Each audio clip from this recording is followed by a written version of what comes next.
Hello, my dear students. So, today we will listen to a story.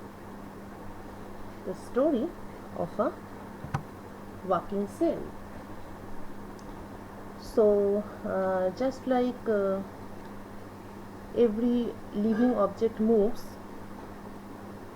right? আমরা হাঁটি, যে কোনো প্রাণী হাঁটে. The plants, they move towards the source of a sunlight. Just in the same manner, the cells in your body, they also move. Maybe you don't physically feel the movement, but yes, the cells move throughout the body. যেমন খুবই পরিচিত উদাহরণ, সেই এই প্রসঙ্গে মনে পড়ছে three ইডিয়টসের একটা খুবই ফেমাস সিন ছিল, যেখানে দেখাচ্ছিল যে there is a strong competition between host of sperms. Okay, so how and when a cell works? First of all, a cell can swim. Example is sperm cell. Sperm cell-এর এই মোশনটাকে বলে flagellar motion. ওকে, এখানে আমরা clearly দেখতে পাচ্ছি যে স্পার্মের যে structure, একটা মাথা একটা লেজা. Okay, so the head, the top portion, it is called acrosome, এবং তার চারপাশে সেল মেমব্রেন, ভেতরে নিউক্লিয়াস, এবং তারপর যে লেজা, তার মধ্যে on the side walls there is mitochondrion, এবং লেজার মধ্যে একটা ইন্টারেস্টিং স্ট্রাকচার থাকে যেটা আমরা পরে একটু ডিটেলে জানবো, দ্যাট ইজ কল্ড অ্যাক্সোনিম. এবং এই যে লেজাটাকেই সুন্দর করে মাছের লেজার মতন নেড়ে নেড়ে স্পার্মটা সাঁতার কাটে. এইখানে যে ছবিটা দেখাচ্ছি সেটা অবশ্য মানুষের স্পার্ম নয়, সেটা মানে একটু প্রিমিটিভ অর্গানিজমের স্পার্ম, যেটা এরকম ঘুরে ঘুরে সাঁতার কাটে. মানে এই লেজাটাকে বিভিন্নভাবে মুভ করা যায় আর কি. তো এক একটা প্রাণীর লেজা এক এক রকমভাবে মুভ করে, মানে এক একটা প্রাণীর স্পার্মের লেজা এক এক রকমভাবে মুভ করে. তো মানুষের ক্ষেত্রে প্রপার একদম মাছের লেজার মতন ডাইনে বাই মুভ করিয়ে দ্য স্পার্ম সুইমস. অ্যান্ড যদি স্পার্ম সুইম না করতো তাহলে কী হতো? এমব্রায়ো ফর্ম হতো না, because it swims right through and meets the egg. Embryogenesis, embryo form হতো না এবং আমাদের জন্মও হতো না. So it swims right through, it wins the competition, it meets the egg, and embryo is formed. আর কিভাবে হাঁটাচলা করতে পারে একটা কোষ? It can crawl, crawling motion. একটা স্টেপ 1, এই ছবিটায় দেখতে পাচ্ছি স্টেপ 1, একটা স্টিমিউলেশন হচ্ছে. ওই যে স্টার, একটা ছোট্ট স্টার দেখা যাচ্ছে ডান দিকে, দ্যাট ইজ আর স্টিমিউলেশন. স্টিমিউলেশনের ফলে যেই দিকটাতে স্টিমিউলেশনটা আছে সেই দিকটা নাক বাড়িয়ে লম্বা হয়ে যাচ্ছে, তারপর খপাত করে নিচের সারফেসটাকে ধরে নিচ্ছে. It is called adhesion. তাহলে স্টেপ 1 ইজ স্টিমিউলেশন, তার ফলে there is protrusion in the direction of the movement, and after that it sticks, the protruded part sticks to the substrate, এবং তারপর একটা ফর্ম চেঞ্জ হচ্ছে, shape change of the cell. Shape change হয়ে যেদিকে motion সেই দিকে সেলটা বড় হয়ে এগিয়ে গেল. পেছন দিকটা ডিঅ্যাডহেশন হলো, কেননা পিছু টান থাকলে তো মানুষ এগোতে পারবে না, তাহলে বৈরাগ্যর দরকার. সামনের দিকে এগিয়ে গেল, পেছন দিকে কিছু টানটা উঠে গেল. So deadhesion and tail retraction. So this is called retraction phase of a cell. And by repetition of the same process, the entire cycle, the cell moves. তাহলে in this type of motion a cell definitely needs a substrate. ঠিক যেমন flagellar মোশনে a cell needs a liquid, something like a liquid, সেরকমভাবেই crawling মোশনে a cell requires a substrate and it crawls along the substrate. The example is keratocyte and neutrophil. Both of these type of cells, they participate in wound healing. যখন কোনো একটা জায়গা জখম হয়, for example আচ্ছা কেরাটোসাইট দেখতে পাওয়া যায় অনেক জায়গাতেই দেখতে পাওয়া যায়। তার মধ্যে একটা ইম্পর্টেন্ট জায়গা হচ্ছে কর্নিয়া। আমাদের চোখের যে কর্নিয়া দুটো পার্ট আছে, কর্নিয়াল এপিথেলিয়াম অর্থাৎ কর্নিয়ার উপরের অংশটা এবং কর্নিয়াল স্ট্রোমা অর্থাৎ তার ঠিক নিচের যে লেয়ারটা, সেই নিচের লেয়ারে কেরাটোসাইট থাকে, সব জায়গায় থাকে, মানে across the layer the corneal stroma. এবার যদি কর্নিয়াতে কোনো ইনজুরি হয়, corneal epithelium if it breaks in a certain region, তখন কি হয়, the keratocyte gets activated and in a complex mechanism myofibroblasts are formed. They crawl along the substrate along the basement membrane.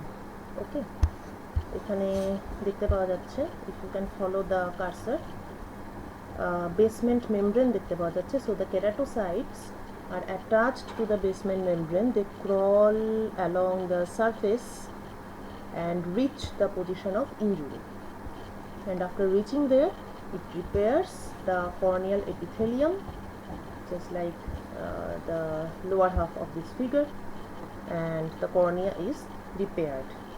Keratocyte. Another cell which moves by crawling motion is neutrophil. Neutrophil is a special type of white blood cell. It forms an important part of our immune system. So, ছবিতে দেখতে পাচ্ছেন neutrophil is floating in the plasma এবং কোথাও একটা বডিতে bacterial infection হয়েছে। এই যে সবুজগুলো, they are bacteria. So neutrophil senses the presence of the bacteria. How? Because a certain chemical signal is released.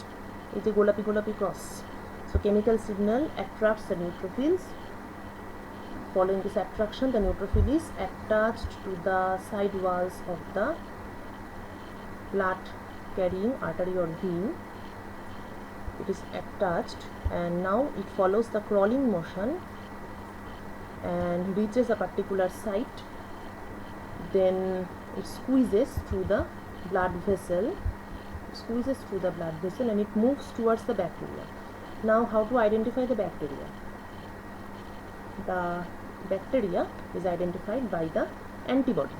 So antibody, they are attached to the bacteria, so it is marked. এইবার তাহলে নিউট্রোফিলকে বলে দেওয়া হলো যে দেখো এরা হচ্ছে তোমার খাদ্য। Yes, তারপর neutrophil comes there, it engulfs the bacteria. The process is called phagocytosis. I shared the picture a few days back in social media, and also it is in your study material. So neutrophil engulfs, destroys the bacteria, breaks it apart, and the infection is reduced, the wound is healed. The immunity system, so keratocyte and neutrophil, they move by crawling motion and form a very important part of our immunity system. So if cells did not move, you would have faced a lot of problems. First of all, you wouldn't have been born, and secondly, even if we have been born, you would die soon. So cell migration is very, very important part. Number 3, floating. So red blood cells they float in the plasma, and heart pumps this liquid so that these important carriers of oxygen reaches our cell.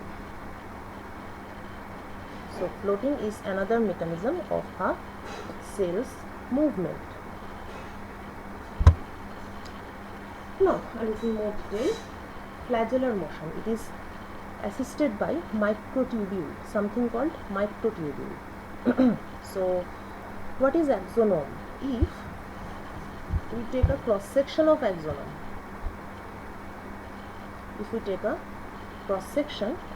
axonome, you will find so there is the outer layer, the plasma membrane, and in the center there is this green portions, fiber like. These are called microtubule.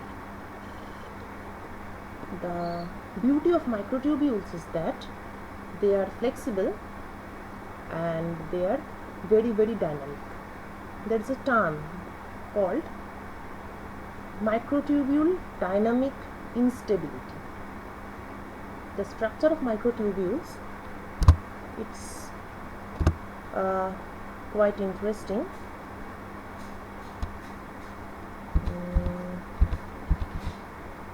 Let me see.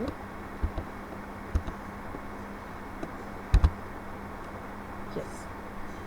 So the structure of microtubule is quite interesting. We can call it the microtubule dynamics, and it is almost a skeleton of a flagella, and skeleton never sleeps.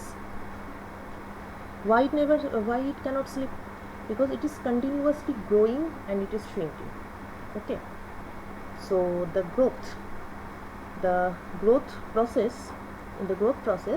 two types of tubulin dimers are involved. The one is GTP, guanosine triphosphate, 3 phosphate groups. The other is GDP, guanosine diphosphate.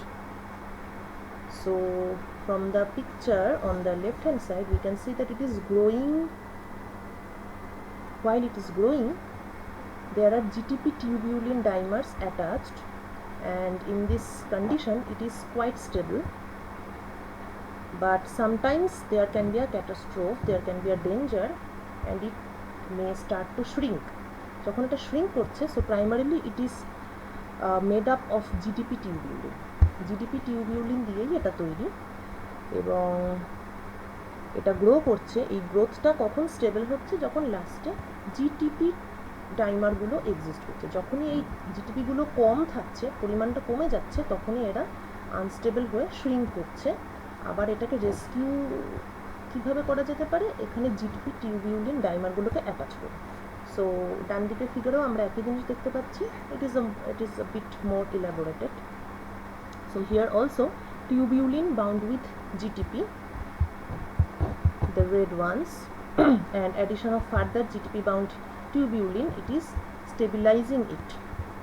Whenever the concentration of GTP bound tubulin is small,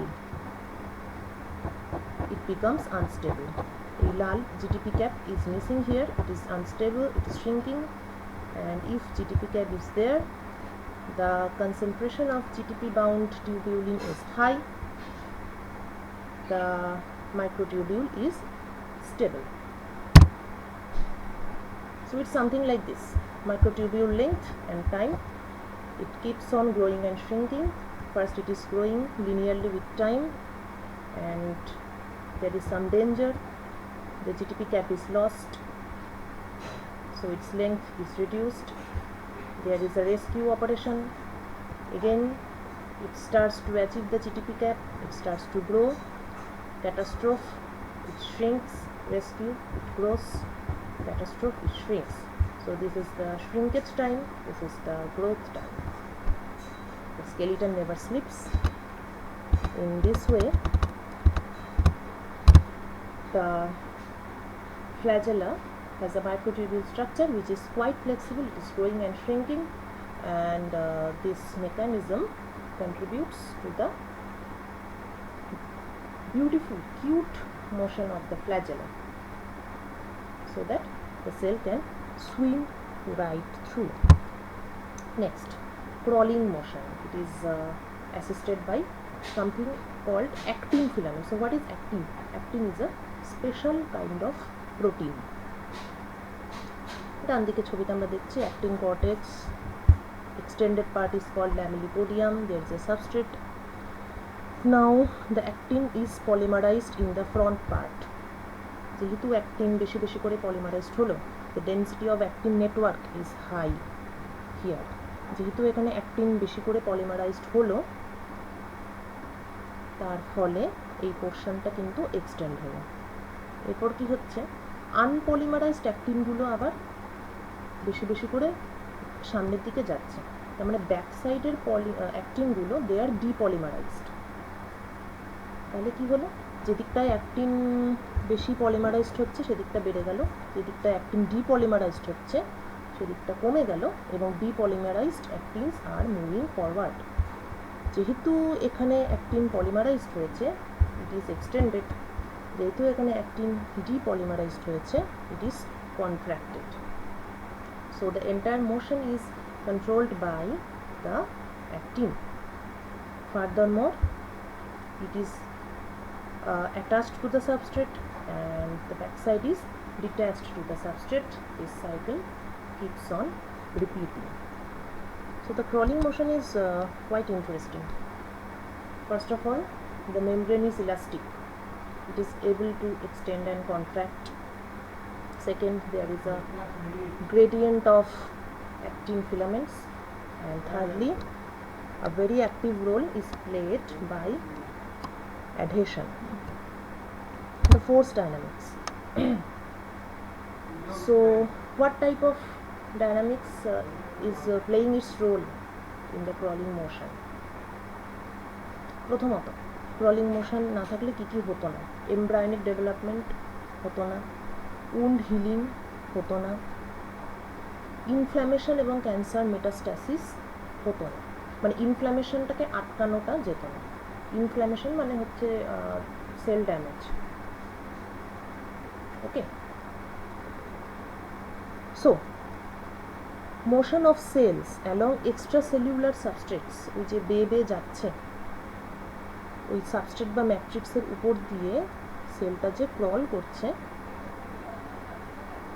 it requires an apparently very simple condition. তাহলে কি দরকার আমার? প্রথমত একটা force দরকার, a fairly small force that has to be applied to the cell to move it against the friction between the cell surface and the surrounding liquid. তাহলে যেটার উপর দিয়ে বেয়ে যাচ্ছে সেই ফ্রিকশনটাকে ওভারকাম করার জন্য আমাকে একটা ফোর্স অ্যাপ্লাই করতে হবে। তাহলে একটা ফোর্স দরকার, এবং এই ফোর্সটা ওকে কে দেবে? সেল নিজে নিজেই মুভ করে, কেউ ওকে ঠেলে না। There is no pushing agent, so সেলটা নিজেই নিজের ফোর্সটা সৃষ্টি করবে। এখানে একটা সমস্যা আছে, একটা সেল মুভ করছে, তার ফোর্সটা সে নিজেই তৈরি করছে। So this represents a substantial complication, because force যদি সেলের ভেতরেই তৈরি হয় তাহলে সেলটা মুভ করবে কী করে? নিজের মাথার চুল ধরে আমি একদিন খুব টানাটানি শুরু করে দিলাম, তাকে নিয়ে এগোবো? আমরা নিউটনের সূত্র সবাই ছোটোবেলায় পড়ে নিয়েছি যে বাইরে থেকে বল প্রয়োগ না করলে কাউকে কিন্তু মুভ করানো যায় না। তার মানে এমন কিছু একটা করতে হবে, হাঁটাহাঁটি করার মতন একটা মেকানিজম করতে হবে। আমরা হাঁটি কীভাবে?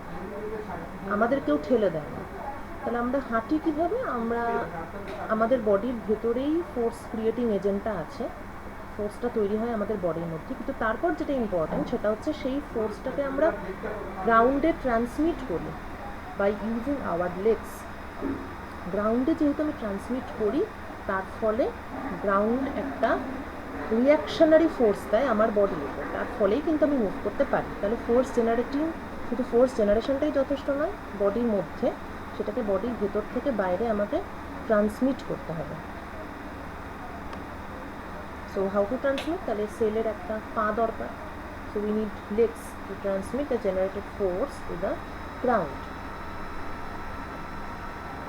So these legs, in the case of a cell, is the cell substrate adhesions. But cell substrate adhesion এর দুটো শর্ত ফুলফিল করতেই হবে। এক নম্বর, they have to transmit the force to the substrate and fuel the cell movement. কিন্তু that should not be permanent, কারণ তাহলে তো সে সেখানেই আটকে থাকবে। অ্যাডহেশন হলেই হলো না, অ্যাডহেশন হবে, অ্যাডহেশন উঠে যাবে, অ্যাডহেশন হবে, অ্যাডহেশন উঠে যাবে, প্রসেসটা চলতে থাকবে। অর্থাৎ force generation, force transmission, removal of the force and recycling of the entire process. So the cell moving machinery is designed as two self-assembling molecular systems, পুরোটাই molecular machine undergoing persistent turnover. First of all, the actin make cytoskeleton. সেলের মধ্যে যে skeletal স্ট্রাকচারটা আছে, it is made by actin filaments. সেই সেলের যে স্কেলিটনটা, ওই স্কেলিটনটা it is creating the force. So the actin cytoskeleton is the force producing engine. And the next is the dynamic cell adhesion. The multimolecular, এটা দা হবে, টিটা পড়েনি, the multimolecular complexes spanning the plasma membrane. Plasma membrane এর গায়ে আছে ওই adhesion producing complex moleculeগুলো. They mediate a mechanical link between the cytoskeleton and the substrate. তাহলে এখানে মেমব্রেন একটা খুব ইম্পর্টেন্ট রোল প্লে করছে।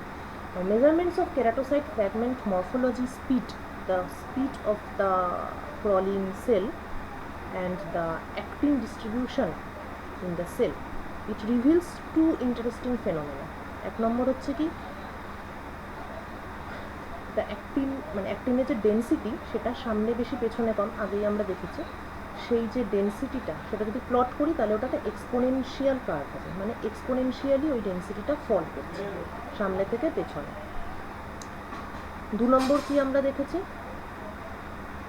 সেলটা যে মুভ করছে তার যে ভেলোসিটি আর ওর সামনে আর পেছনের মধ্যে যে গ্যাপটা, তার মধ্যে একটা কোরিলেশন আছে।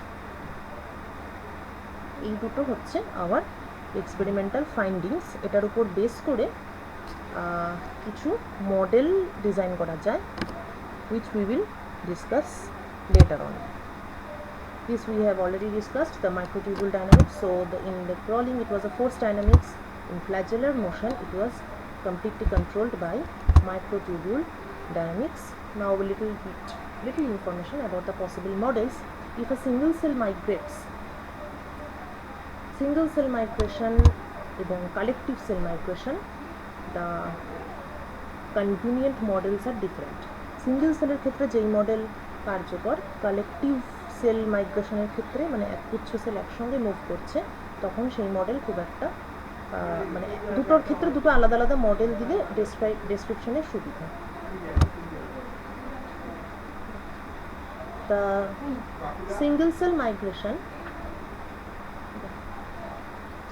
মাইগ্রেশনের সময় আমরা ইউজ করব স্টোক্যাস্টিক discrete agent based model, ABM, agent based model. So the word stochastic, it means statistics. So in case of a single cell, আমরা যেহেতু সেলের ফাইন ডিটেলগুলো জানি এবং সেগুলো আমরা কনসিডার করতে পারি, তাই এক্ষেত্রে আমরা পিওরলি স্ট্যাটিস্টিক্যাল মেথডস নেব, কোনো অ্যাপ্রক্সিমেশন ঢোকাবো না এর মধ্যে। এবং ডিসক্রিট, প্রত্যেকটা সেলের আলাদা আলাদা করে discrete movement we can study. So each cell is modeled as a single individual or agent with its own rule of movements. এক একটা সেলের এক এক রকম রুল, সেটা আমরা আলাদা আলাদাভাবে কনসিডার করছি। Own rules of movement, proliferation and death. It incorporates the randomness. একটা সেলের মোশনের মধ্যে যে ডিসঅর্ডার ব্যাপার একটা থাকে, মানে আনপ্রেডিক্টেবিলিটি, র্যান্ডামলি যে কোনো দিকে মুভ করতে পারে, সেই র্যান্ডামনেসটাই থিওরির মধ্যে ইনক্লুড করব। ডিটেল স্ট্রাকচার আমরা পাই, এখানে ডিটেল স্ট্রাকচার আমরা কনসিডার করতে পারি এবং there is direct connection to experimental data. কিন্তু এত আরাম থাকবে না যদি আমরা একগুচ্ছ সেলের মাইগ্রেশনকে কনসিডার করি, তখন আমাদের ডিটারমিনিস্টিক মডেল দিতে হবে। স্ট্যাটিস্টিক্যাল ফ্লাকচুয়েশনগুলো এখানে কনসিডার করা হবে না, উই উইল ইগনোর দ্য র্যান্ডামনেস। আমরা একটা কন্টিনিউয়াস প্রসেস হিসাবে এটাকে ডেসক্রাইব করব এবং তার জন্য একটা পার্শিয়াল ডিফারেনশিয়াল ইকুয়েশন আমরা ডিফাইন করব। সহজেই ম্যাথমেটিক্যাল অ্যানালিটিক্যাল টুলগুলো এখানে অ্যাপ্লাই করা যাবে। ডিটেলড স্ট্রাকচার এখানে বেশি থাকবে না, একটা ওভারঅল অ্যাপ্রক্সিমেটিভ ডেসক্রিপশন এখানে থাকবে।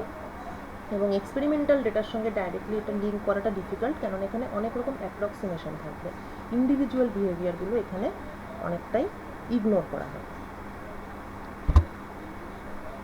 স্ট্যাটিস্টিক্যাল প্রসেসের মধ্যে খুব ইম্পর্টেন্ট, ফেমাস, সব জায়গায় দেখতে পাই যেই মডেল, এখানেও সেই model, the model of random walk. একটা মাতাল লোক, কিন্তু মাতাল হলেও না, ঠিকই আছে, এখন সে পুরোই মাতাল, কোন দিকে যাচ্ছে, বাড়ি কোন দিকে, কিছু ঠিক নেই। সেই মাতাল লোকটাকে যদি একটা পার্টিকুলার রাস্তা বলে দেওয়া হয়, তাহলে ও হয় ডাইনে যাবে নয় বাঁয়ে যাবে। কথা হলো যে ওর বাড়ি কোন দিকেও ভুলে গেছে, প্রকৃত মাতাল, তাহলে ওর ডান দিকে যাওয়ারও যা প্রবাবিলিটি ওর বাঁ দিকে যাওয়ারও একই প্রবাবিলিটি। ওর মাথায় তো কিছু নেই, বাড়ির দিকে যেতে হবে এরকম কোনো ব্যাপার নেই। তাহলে this is complete randomness, random walk. ডান দিকে যাওয়ার প্রবাবিলিটি হাফ, বাঁ দিকে যাওয়ার প্রবাবিলিটিও হাফ। কিন্তু র্যান্ডাম কেন বলছি? কেননা এই মুহূর্তে দাঁড়িয়ে আমি বলতে পারি না যে ও পরের স্টেপটা ডাইনে নেবে না বাঁয়ে নেবে। It is not predictable, that's why it is random. এবং দুদিকেই যাওয়ার প্রবাবিলিটি সেম, তাই এখানে কোনো বায়াস নেই। কিন্তু যদি এমন হয় যে যাতে মাতাল তালে ঠিক, অর্থাৎ দ্য ড্রাঙ্কার্ড ইজ গোয়িং হোম, বাড়ি কোন দিকে ওর জানা আছে, তাহলে কিন্তু ওর ডান দিকে যাওয়ার বাঁ দিকে যাওয়ার প্রবাবিলিটি এক থাকবে না। তখন বাড়ি যদি ডাইনে হয় তাহলে ওর ডান দিকে যাওয়ার প্রবাবিলিটিটাই বেশি থাকবে। তাহলে this is called random walk with bias. Targeted cell movement, কেননা কোষগুলো কিন্তু জানে যে ওকে কোথায় যেতে হবে, যেখানে ক্ষত সৃষ্টি হয়েছে ওকে সেখানে যেতে হবে। ফর এক্সাম্পল, যেখানে এগ আছে, ডিম্বাণু, স্পার্মকে সেখানেই যেতে হবে। So in the case of cell movement আমরা কি পাই? আমরা পাই random walk with the bias. There is a bias, so the probability is not same in all directions. এখানে আমরা দেখতে পাচ্ছি যে এই যে সোর্সটা একটু মানে মিস ইন্টারপ্রেটেড, অ্যাকচুয়ালি এটা ডেস্টিনেশন বললেই বেশি ভালো হতো। এখান থেকে একটা কোষ যাত্রা শুরু করলো, ওকে এইখানে যেতে হবে, তাহলে ওর বায়াসটা কি? ও এই দিকে যাওয়ার প্রবাবিলিটিটাই ওর বেশি।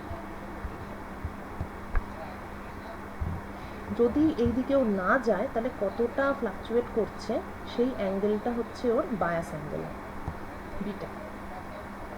So there is two types of things, একটা হচ্ছে বায়াস, একটা হচ্ছে পারজিস্টেন্স। বায়াস মানে কি? সোর্সের দিকে যাওয়ার মানসিকতা, সেটা হচ্ছে ওর বায়াস। আর পারজিস্টেন্সটা কি? কোনো একটা নির্দিষ্ট ডিরেকশন মেনটেন করার যে মানসিকতা। যেমন এখানে সোর্সের দিকে না গিয়ে একটু সাইডে চলে গেছে, দ্য ফ্লাকচুয়েশন ইজ বায়াস। আর এখানে এই সেকেন্ড স্টেপটাই কি হয়েছে? অরিজিনালি প্রথম স্টেপ যেদিকে নিয়েছিল পরের স্টেপটা সেই দিকে নেয়নি। So this is his lack of persistence. এটা হচ্ছে persistence angle, the angle between first step and the second step. It is persistence angle. The angle between original destination and first step, it is bias angle. First step or any step, ডেস্টিনেশনের সঙ্গে যে কোনো স্টেপের যে angle সেটা হচ্ছে bias angle. পরপর দুটো স্টেপের মধ্যে যে অ্যাঙ্গেল সেটা হচ্ছে পারজিস্টেন্স অ্যাঙ্গেল। তো অনেক রকমই ব্যাপার হতে পারে। তো তাহলে কোনো বায়াস এবং পারজিস্টেন্স কিছুই না থাকতে পারে, অর্থাৎ কোনো নির্দিষ্ট দিকে যাচ্ছেও না এবং আগের পায়ের সঙ্গে পরের স্টেপের কোনো মিল নেই। এমনও হতে পারে যে বায়াসড নয় কিন্তু পারজিস্টেন্ট, ডেস্টিনেশনের দিকে যাচ্ছে না কিন্তু ও পথ ভোলা পথিকের মতো যেই দিকে যাচ্ছে ও একটা নির্দিষ্ট দিকেই চলে যাচ্ছে, বাড়ি যাচ্ছে না কিন্তু কোনো একটা দিকে কোথাও চলে যাচ্ছে, পারজিস্টেন্স আছে কিন্তু বায়াস নেই। এমন হতে পারে যে বায়াস আছে কিন্তু পারজিস্টেন্স নেই, যেই যে যাতে মাতাল তালে ঠিক, ডেস্টিনেশনের দিকেই যাচ্ছে কিন্তু পাগুলো এদিক ওদিক, কোনো পারজিস্টেন্স নেই, বিভিন্ন দিকে পা ফেলছে যেমন খুশি কিন্তু যাচ্ছেও নির্দিষ্ট দিকে। আরেকটা হতে পারে বায়াসড এবং পারজিস্টেন্ট, কোন দিকে যাবে সেটাও জানে এবং ঠিক নির্দিষ্ট পা ফেলে ফেলে ঠিক সেই দিকেই চলে যাচ্ছে। এই ধরনের টার্গেটেড সেল মুভমেন্ট হচ্ছে most effective in our bodily functions. So that ends my today's lecture. My next class will be on further more mathematical details on the various models of cellular dynamics. Till then, get back to me with your questions and queries. Bye. Bye bye.